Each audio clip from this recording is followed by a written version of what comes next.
అందరికీ నమస్కారం. Epic story లైన్స్కు స్వాగతం. శ్రీ గురు చరిత్ర అధ్యాయము 16. శ్రీ గణేశాయ నమః. శ్రీ సరస్వతీయై నమః. శ్రీ గురుభ్యోం నమః. ప్రస్తావన. అద్వితీయమైన భగవంతుడు సృష్ట్యాదిలో నేను అనేకమవుతునుగాక అని సంకల్పించి తన వినోదార్థం ఈ అనంత సృష్టిజాలాన్ని రచించాడు. అయినా సకల కళ్యాణ గుణనిధి అయిన పరమాత్మ యొక్క సంకల్పం కూడా జీవులందరికీ ఒక విధంగా శ్రేయస్కరమే. ప్రళయానికి పూర్వం సర్వజీవులు ఎటువంటి సంస్కారాలను కర్మఫలాన్ని చేకూర్చుకున్నాయో వాటి నుండి తిరిగి ఆ జీవులు సుఖదుఖాది అనుభవాల ద్వారా శుద్ధమవడానికి సృష్టి రచన ఒక చక్కని అవకాశం. కానీ అజ్ఞాన బుద్ధులైన ఆ జీవులు పూర్వకర్మ ఫలానుభవం పూర్తయ్యే లోపల ద్వంద్వాల ప్రభావం చేత మరలా కర్మ సంశయాన్ని పెంచుకుంటాయి. వారిపై కృప వలన పరమాత్మ శ్రీ దత్తస్వామిగా అవతరించి శ్రీపాదస్వామి, శ్రీ నరసింహ సరస్వతీ స్వామి వంటి సద్గురుల రూపాలలో జీవులను ఉద్ధరిస్తాడు. కనుకనే సద్గురు సేవ మోక్షానికి మొదటి చివరి మెట్టు కూడా.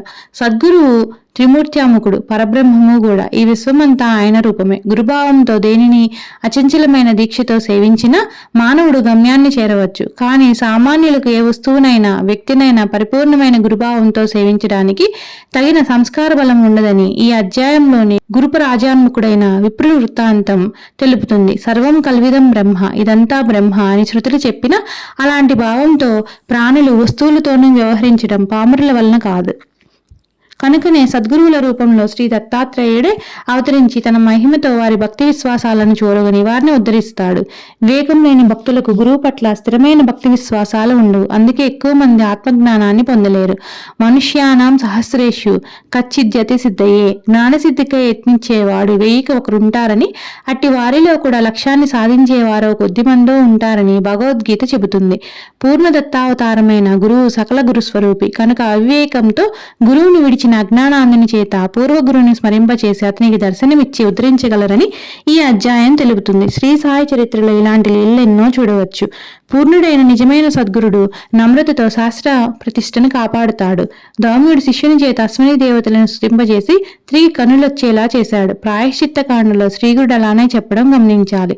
శ్రీ సాయి కూడా విష్ణు సహస్రనామము, భాగవతం మొదలైనవి పఠించమని భక్తులను ప్రోత్సహించేవారు. ఆ గ్రంథాలు చదవడం వలన సద్గురు ఉపదేశం యొక్క విలువ కూడా భక్తులకు తెలియగలదు. గురుమహిమను సేవను వివరించే ఈ అధ్యాయం శ్రీ గురు చరిత్రలో ముఖ్యమైనది. కథారంభము. నామధారకుడు సిద్ధయోగికి నమస్కరించి, మహాత్మా, అప్పుడు శ్రీగురుని ఆజ్ఞను అనుసరించి తీర్థయాత్రలకు వెళ్లిన శిష్యులెవరు? అటుపై ఏమి జరిగింది అని అడిగాడు. సిద్ధయోగి ఇలా చెప్పారు. నామధారక, నీవు గురుభక్తులలో ఉత్తముడివి. ఇంతకాలము నన్ను గురుకథ చెప్పమని ఎవరూ కోరనందువలన నా మనస్సు నివురుగప్పిన నిప్పైనది. నీవిప్పుడు ఆయన గురించి ఇంతగా ఆసక్తిగా అడుగుతుంటే నీకు చెబుతుండడం వలన ఆయన కథలు గుర్తు తెచ్చుకున్న కొద్దీ నా మనస్సు మేల్కొన్నట్లవుతున్నది. ఆనంద పారవశ్యం కలుగుతున్నది.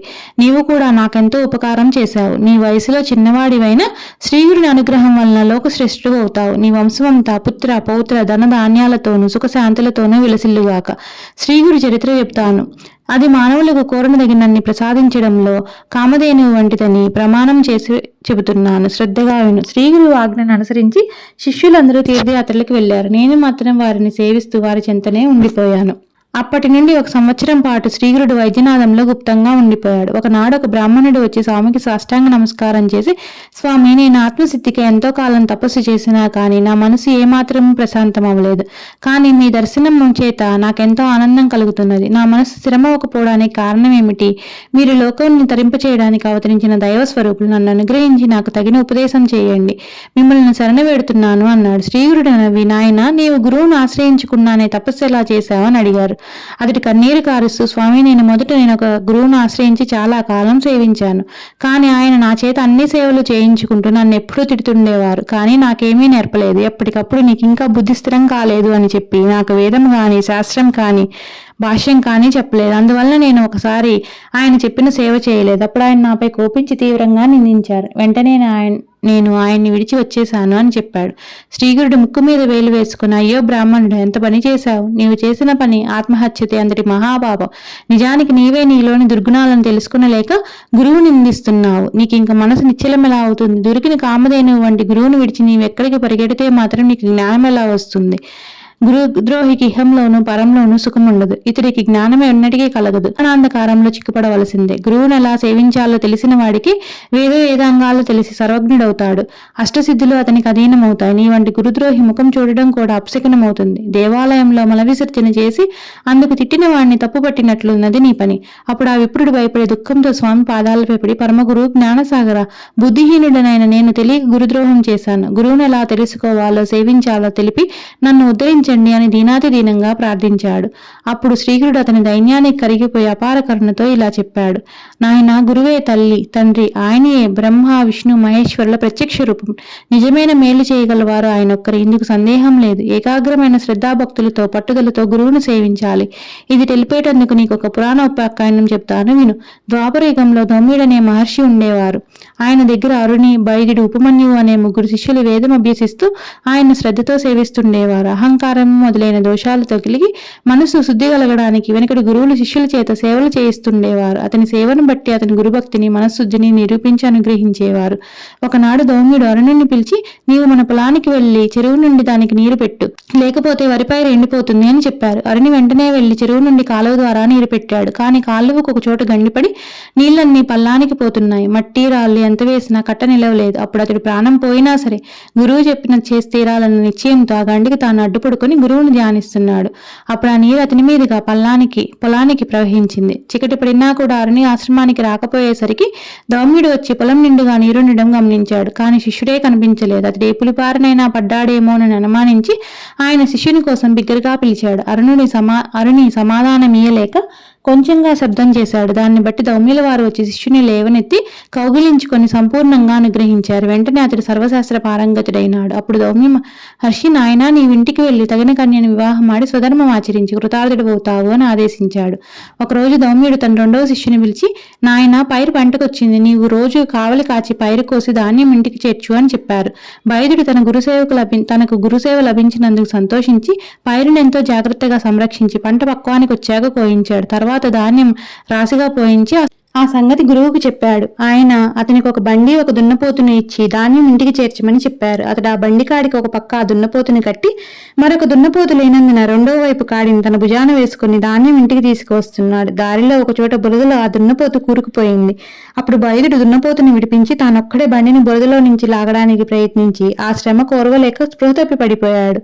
కొంతసేపటికి ధౌమ్యుడు అక్కడికి వచ్చి చూచి అతని గురుసేవా దీక్షకం ఇచ్చి అతని మెడ నుంచి కాడి తొలగించి అతన్ని లేవదీసి కౌగిలించుకుని అనుగ్రహించారు. వెంటనే వేదశాస్త్ర విజ్ఞానం అంతా అతనిలో మేల్కొన్నది. గురువు అతనికి సెలవిచ్చి ఇంటికి పంపాడు. కొద్ది కాలంలోనే అతను కూడా అరుణి వలె లోక ప్రసిద్ధుడయ్యాడు. ఇక ఉపమన్యువు మాత్రమే ఆ మహర్షిని సేవిస్తుండేవాడు. అతడు అతిగా భోజనం చేసేవాడు. ఆ మాంద్యం వలన విద్యాభ్యాసంలో అతని మనసు నిలిచేది కాదు. ధౌమ్యుడు ఆలోచించి ఒకరోజు అతన్ని పిలిచి, నాయన, నీవు గోవులను అడవికి తోలుకొని పోయి మేపుకొని వస్తుండు అని చెప్పాడు. ఉపమన్యువు గోవులను అడవికి తీసుకువెళ్లాడు. కొంతసేపటికి అతడికి ఆకలి వేయసాగింది. వెంటనే అతను ఆవులను ఇంటికి తోలుకొచ్చాడు. ధౌమ్యుడు అది చూచి, నీవు ప్రతిరోజు సూర్యాస్తమయం వరకు గోవులను మేపాలి అన్నాడు. మరునాటి నుండి ఆవులు మేస్తుండగా బాగా ఆకలైనప్పుడు అతడు స్నానం చేసి సంధ్యవార్చుకుని దగ్గరలో ఉన్న బ్రాహ్మణుల ఇళ్లలో భిక్ష తెచ్చుకుని భోజనం చేయసాగాడు. అందువలన కొద్ది కాలానికి అతని శరీరానికి మంచి పుష్టి కలిగింది. అది గమనించిన ధౌమ్యుడు ఒక రోజున అతన్ని అడిగి కారణం తెలుసుకుని, నన్ను విడిచి భోజనం చేస్తున్నావటరా, నిత్యము నీవు చేసుకొచ్చిన భిక్ష నాకిచ్చి మరలా అడవికి పోయి ఆవులను మేపుకుని రావాలి అని ఆజ్ఞాపించాడు.